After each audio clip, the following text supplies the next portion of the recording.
Welcome again to Public Perspective. I'm your host, Kevin McDermott, and we have the great fortune here of being at the Roberts Armory with founder and our host for the day, Chuck Roberts. Chuck, it's good to see you again. Good to see you. Good to see you on your home turf here as well. Well, thank you. So we're standing here on a Higgins boat that was used in World War II that you have restored to its original glory. So tell us a little bit about this boat. What are we standing on? What was it used for? This boat was manufactured in 1943 at the Higgins boat plant in New Orleans, and then it was given to the Marine Corps out at Camp Pendleton in California, and it was used as a training boat. And at the end of the war, this particular boat was a training boat. And so consequently it was never sent overseas, and that's why it's still intact. Mm-hmm. And then it was used after the war for training and then given to the city of Los Angeles, who used it for a boat to put in herbicide in their large reservoirs up at Independence Pass. And after a while they got more modern boats. They put this one out in the desert for about 40 years. Where you'd expect to find a boat, out in the middle of the desert. That's right. It's sort of a dichotomy. Uh-huh. But they then tried to get museums to take it over, and we were lucky enough to get a call to take it, and we decided we'd take it in as a feature at our particular museum. And when we got it in, it was in relatively good shape. But you'd had to do quite a bit of restoration on it as well, Yes, right? we did. The hull was in good shape, but the rest of the decking had to be replaced. The floor, the side, the coaming boards all had to be replaced. And I should point out that this boat is largely wood. There's a little bit of metal here, but this is essentially a wooden boat, correct? That is correct. It's all wood except for the ramp and the engine. Mm-hmm. And the engine started after a few minor maintenance items, but the transmission was sort of shot, so we fixed that. The propeller shaft was bent, and we fixed that, and lo and behold, we said, you know, we could probably sail this thing, and we did. So this boat has actually been on the water. Yes, it has. It has been driven out on the water. Correct. And came back in one piece. Absolutely.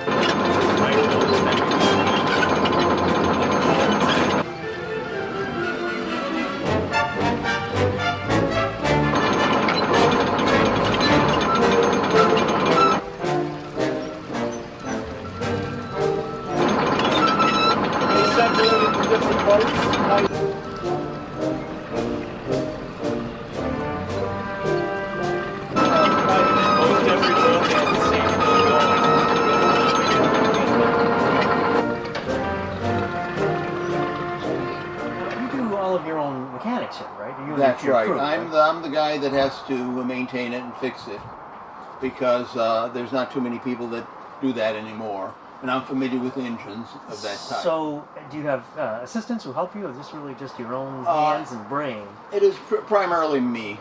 Yeah. I'm the guy that does it. So how did you learn how to do this? I mean, well, I've worked with boats for years. I'm from Massachusetts, and as a youngster, I used to fix wooden boats all the time. Okay. And I've sailed larger boats than this. I've sailed boats up to 20 tons out in the Atlantic and the Pacific, and also on Lake Michigan. So the outfit that you're wearing now, would this make you a captain in the Navy? This is a commander. This is actually, this particular outfit happens to be a lieutenant in the Navy. 2 stripes in the star is a lieutenant in the Navy. So what level of boat would a lieutenant command? He would often, if anything, be a relatively small boat, like a yard tender, sometime a destroyer, but or a destroyer escort, but would not be in command of a large ship. So why have you chosen this particular outfit for Because yourself? I got this uniform in, somebody donated it, and that's what I'm at. I can understand that. That's right. Now, you yourself are a veteran. Yes, I am. We're standing here on Veterans Day. It's the 11th. Yes. So you are a veteran, though, of the Army? Yes, U.S. Army during the Vietnam time frame, 1968 to 70. And you served in Vietnam? I did not serve. I was a engineer, and I worked on vehicles in Yuma Proving Grounds, and I was repairing and designing equipment that did not work properly in Vietnam. So I had a platoon of engineers that had been drafted, and we all worked on improving the equipment at the time. So this engineering background is part of what helped you? Oh, absolutely. That's why I was sent to the Proving Grounds, because I was an engineer prior to that. Mm-hmm. At the time, I was making good pay at around $8,000 to $10,000 a year back in '68. That was good and money then then. I went down to $2,000 a year when I went in the Army as an officer. So. Yeah. Well, the Army's not known for its pay scale. At least then. Yeah. So you have the book here about the boat that won the war. This was the kind of boat that was used in the invasion of Normandy, is that correct? That is correct. And so anytime there would have been an amphibious landing, this boat we're standing on, these are the boats that would have carried 35, 36 soldiers? Correct. Yeah.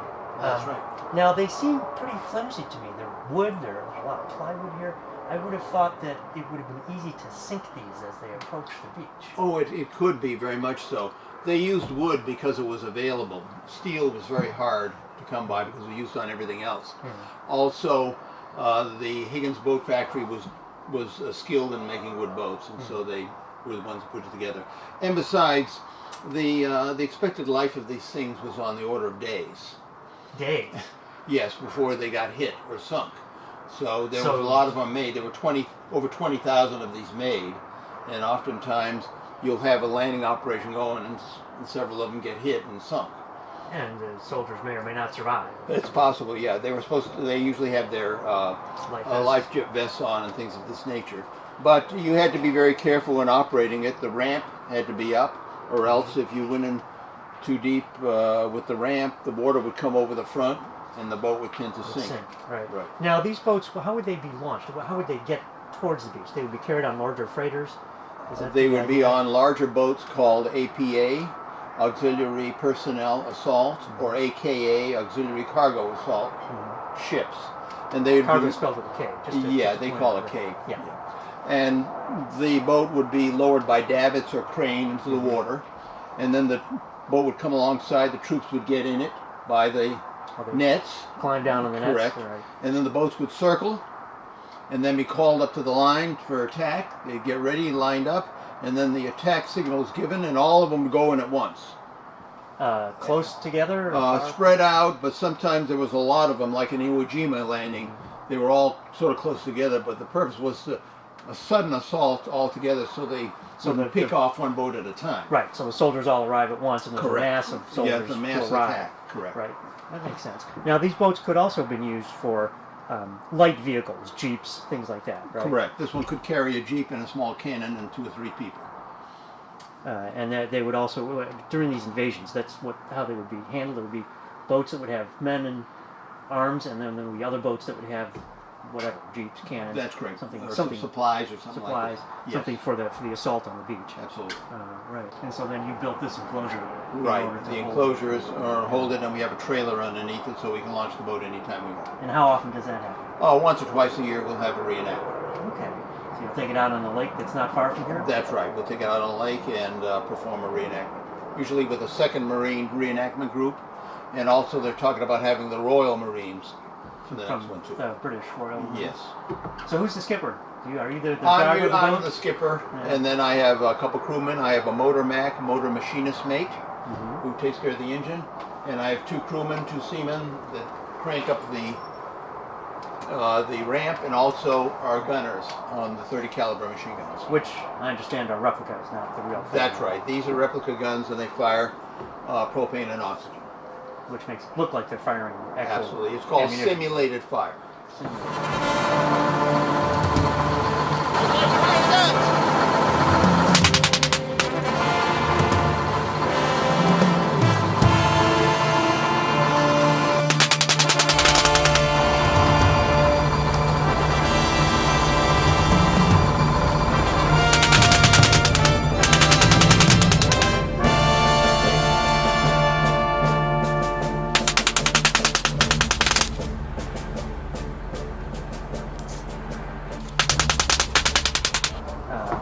Pretty remarkable. When did this all take place? When did you get this boat? We got this about 3 or 4 years ago, and when we got it, I tried to find a book on how to fix it up. And I couldn't find a thing about the boat, hardly. There was no information available. Not even on the internet. It seems to have No, information about everything. I started looking, and I just couldn't find all the details. So finally, after scraping together material on the internet And from friends that I've run across that had old manuals and things of this nature, my own research, I ended up with a pile of information about the boat, which resulted in this book. A book. And all that has been condensed into the detailed analysis of the Higgins boat. And it shows you how it's made, how it operates, what it was used for, and its history behind its development. Now, you've titled the book, The Boat That Won the War. Would we have won even without this boat? Well, that's a quotation from General Eisenhower. Okay. He came to the Higgins plant and saw the boat and said, "This is the boat that won the war." Well, you can't pick a better source than that. That's a quotation from the general. Yeah. Well, on that note, let's go inside and see some more of the amazing collection that you have here at the Will Armory. do. Sure. Okay, Roberts Armory World War II Museum is now open for Veterans Day celebration. This is November 11th, 2017. We're open from 1 to 4 p.m. and we expect quite a crowd to come through and visit all the vehicles. The display emphasizes what was happening during World War II. It is a restoration of many World War II vehicles and artifacts. There are several displays of memorabilia from that time frame, the home front, and other activities that were performed during World War II. This is our way of honoring the veterans who have served and given the ultimate sacrifice in protection of our country. And we have several photographs of veterans that were here during World War II and have passed away. Also, we have newspaper clippings from 1945 showing all the veterans that had served in the city of Rochelle at that time. I'm standing now on the balcony with a bird's eye view of the entire museum. And what a sight it is. For one thing, I can see the replicas of the model airplanes from the war and look down and count the vehicles and see what an astonishing collection this is. And we haven't even had time to look at all the display cases around the walls and the edges of the museum. They contain model tanks, uniforms, paraphernalia from the war. In fact, there was even a piece of a brick from Hitler's home that's on display. Truly remarkable view, remarkable scene, and a remarkable bit of effort from just one person to collect all of this material, to keep it running, and to be able to preserve this for people who need to see, just want to see, what it was like in this pivotal period of American history. And as I look across all of this war material, I can't help but think of all the veterans who participated in this war, and all the wars that the United States has fought. And in fact, veterans not only of our own country, veterans around the world who have fought for the values that we all hold dear. And I want to say on this Veterans Day, thank you to all the vets who have served so admirably. And as we look particularly at this World War II collection of gear and material and vehicles, it's easy to forget that war ended more than half a century ago. It's easy to forget what people went through in order to bring us the society we have today. So on this Veterans Day, I'm proud to be here and look at all of this equipment here and be able to thank all of our veterans. Thank you for your service to the country. So we're here again with Chuck Roberts inside the Roberts Armory. What a sight to behold. Actually, before we could look at the military gear, I did want to ask you about the organ here. Yes. This is here for what reason? Oh, we sometimes will have the legacy singers out here, and we have a person who plays, and there'll be some groups out here that actually mimic the Andrews sisters. Ah. And so they'll be singing too. So I missed that. I didn't get here on a day. Oh, well, they didn't have any today, but sometimes we do. We should point out that today it's open to the public, so there are people walking around besides us. Correct. And as I look around, this is just chock full. It doesn't look to me that you could fit anything more in here other than what's already here. I'm sure you would find a way if there were something that you really want. It's packed full. Now, I understand that everything here is fully operable. This all runs. Everything runs except the cannons. The cannons are simulated fire, and they're not supposed to be a destructive device or actually work. But the vehicles that drive the cannons, they're all drivable. Correct. Right? Everything The tanks all runs. work. Everything runs as far as the automotive aspect of it. And you, in fact, are responsible for making all this stuff run. Is that correct? That's right. It's one of my hobbies that I work on in the evenings. I have to do the maintenance and keep them working properly. In the evenings. Yes. This is a hobby. Correct. Yeah. So how did you get started? This is such a collection, and you've built this all by yourself, right? That's correct. I started with a half track about 25 years ago, and then that started from then on. And when you join the Armor Club, people will be telling you about things for sale, and stuff that came up for sale we picked up. And in those days, 25 years ago, it was relatively reasonable priced, and Well, now let it's me gone up. go back to that, though. At 25, I mean, if someone approached me and said, hey, you want to buy a half track? My answer would have been, are you crazy? No, what would I want with that? Yeah. But when someone approached you, you said yes. Yes. Why? Because I was born during World War II, and I was familiar with those vehicles, and I liked the design and liked the history behind it and wanted to preserve it. And so we picked it up and we fixed it up, and we used it in parades and other events like this to show what the veterans of that time had to go through in World War II. Because you're also a history buff. That's right, and it's a labor of love keeping them in good shape and keeping them out of the junk heap.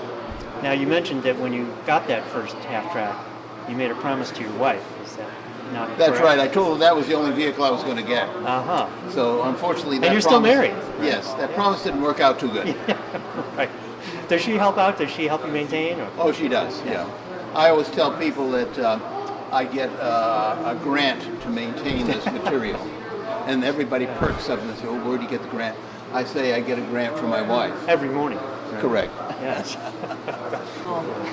Hi, Lydia. I'm Kevin McDermott. Kevin? Oh, Here glad to on meet behalf you. of my show, Public Perspective. Glad to So, Lydia, you're married to Chuck Roberts. Yes, indeed. And I can see he's had a profound effect on you. Yes, Looking at the indeed. uniform. I found this very rare Navy wave uniform for them. Chuck told us about the initial purchase of a half track. Yes, And his promise to you that yes. that would be the only piece of equipment. Oh, I don't remember that promise. No, the main promise is that no more than one at a time that doesn't run. So Because you can only really work on one at a time. really, that's true. We know too many people who have 6 vehicles and none of them run. My brother, in fact, is one of those people. Oh dear. They're Oh, not dear. military vehicles, but Yeah. he's got a bunch of cars. Yeah, and that's, it's nice to have them running. It's nice to be able for people to see them functioning and be up close and have them restored. You can see the pictures of what they look like before we started the project. So what is this vehicle? And what was This it is a used for? 1943 Locust light tank, and let me get over here so you can see a better view of it. And this was manufactured in 1943 by Marmon Harrington and was used as an airborne tank. Airborne, so they would parachute it in? It would actually be in a cargo plane, and it was supposed to be strapped to the belly. That didn't work very good, but the British used it quite a bit, and they put them in gliders, large gliders like this, and you can see how the tank would come out of the glider. Yes. And several of these were landing on the other side of the Rhine in Operation Varsity, and so did actually participate in combat. And this one we restored was found on a farmer's field. This is what it looked like prior to restoration. It was sort of beat up. Yes, This it is looks what we quite have to beat do. up. Yeah. We had to make the turret. Oh, you built the turret? Correct. The turret was manufactured according to specifications that we found in most manuals. And the gun and the hatch was all made, and we fixed the armor in front. So how is it that you fund all of this operation? That making custom-made turrets cannot be inexpensive. Well, I have friends that were good welders that had extra material and time to work on it for me. Okay. And the prices were reasonable, but still you have to pay for some of the things, and the maintenance on parts or parts that are custom made because you can't get any more is expensive. Sure. Does this all come out of your pocket as part Yes, of it the labor does. of love? It comes out of my pocket. Yeah. And I noticed that there does not seem to be an admission that you charge for the museum. No, we don't. We don't charge it because we want people to learn something about World War II history. We have donations. can donate if you want, but it's not required. It's sort of, as you say, a labor of love. And I noticed that the name on the turret is Lieutenant Roberts. I don't suppose there's any connection. That's right. Well, this is the tank we use in reenactments. And so we have my name on the side, and then my wife usually uses that tank in the reenactments. I noticed that you've given the larger armored vehicle to your wife. Is That's there right. a reason behind that? Well, this one is an early and rare one, and it's sort of a rattle trap, and you have to be careful with it.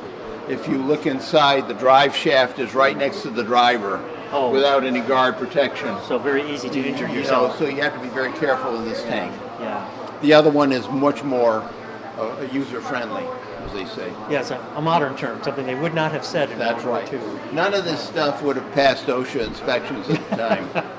Yeah. So now Chuck told me that you get to command the largest tank in this museum. Right. And he claims that he's watching out because this is a little more dangerous. I think he really just gave you the biggest tank because he knows you're in charge, right? Oh, well, that's what he claims. He claims I'm the CEO. But I'm, it's up for discussion.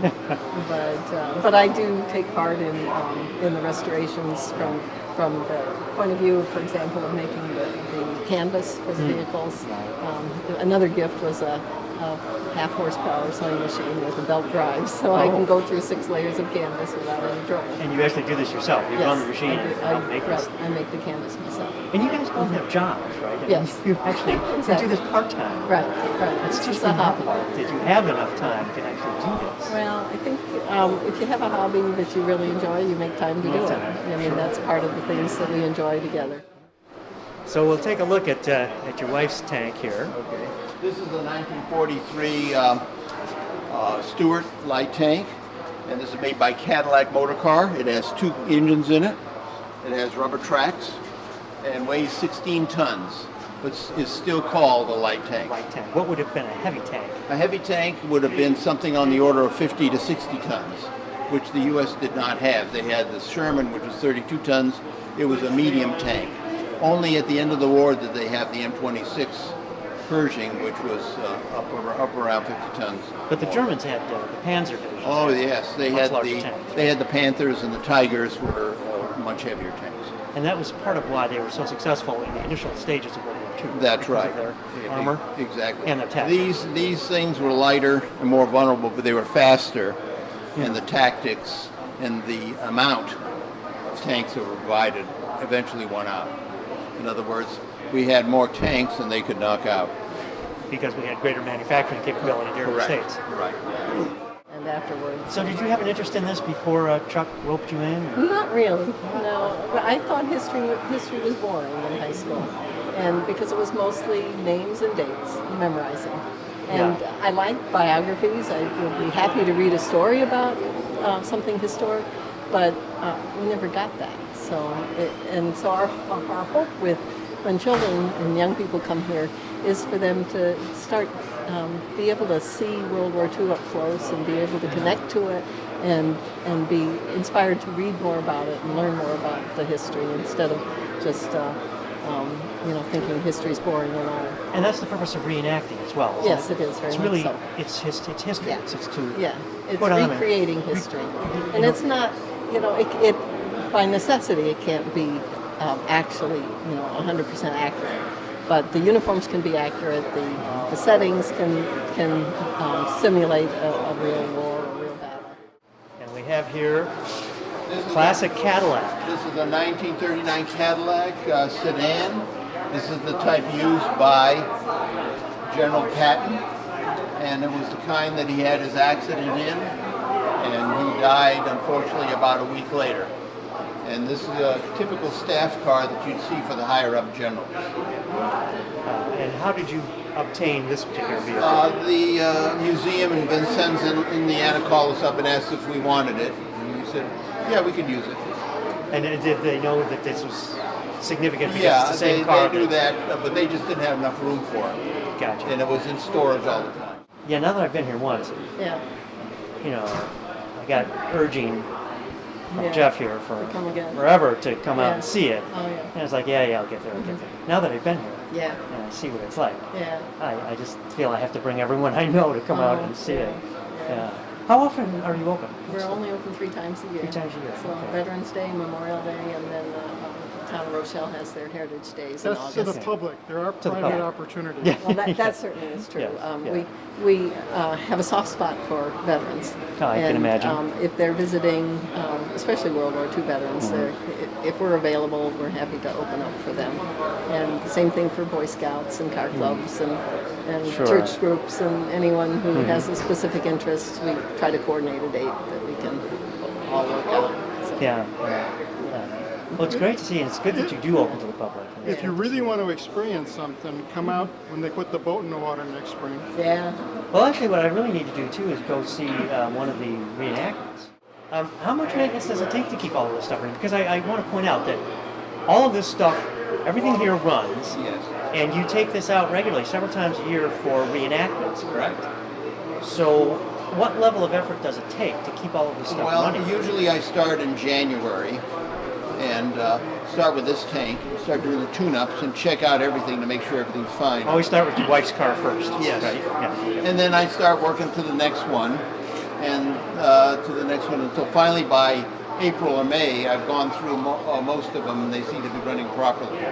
And I bet if someone asked you 25 years ago whether you would know all this about Yeah. these vehicles, you would have thought they were crazy. Right. And now it's Probably. just at the top of your mind. When you live with them and work with them, Yes, and it's you just- find out more about them, and if somebody asks a question I don't know, I try to find the answer. I can't imagine there are No. too many questions you don't know the answer to yet at this point. There's a fair. There's still some? There's still a fair. Yeah. Especially when it comes to things like how far the ballistics, how far a certain gun can fire, or especially things like the pack howitzer, because that doesn't shoot in a straight line. So, It does not shoot in a straight line? No, That would seem to be a real it- disadvantage. well, you have a spotter. Oh, you mean it lobs? arcs. It basically Oh, gotcha. lobs it, right? Yeah. I was thinking it wavered from side to right. side. No, I'm thinking that would be a I'm real disadvantage in a the weapon. X dimension. Yes. But so you have to have a spotter who's telling you how close you're getting So you to can your objective. Yeah. change the elevation. Right, Right.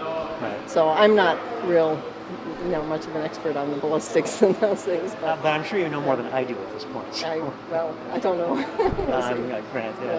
trust me, Yeah. it's true. Yeah. So, well, Lydia, thank you so Yeah. much. I Enjoyed really talking appreciate with you. taking the time. Yeah, So, you're welcome. and really, my hat is off Yeah. to both you and Chuck for doing this. So, Yeah, thank you. It's definitely a labor of love, and I we can see. definitely enjoy Yeah. sharing it with people.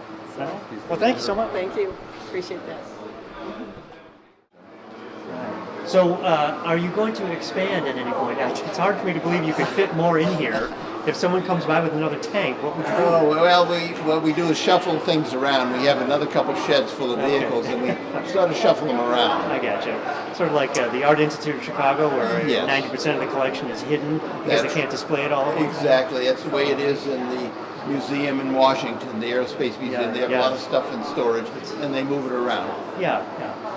So, who will take over for you at some point? I don't know. So you're looking for some path that this could continue to exist? After you can no longer do it? There's possibility, or it'd be sold off to other collectors for their museums. Okay.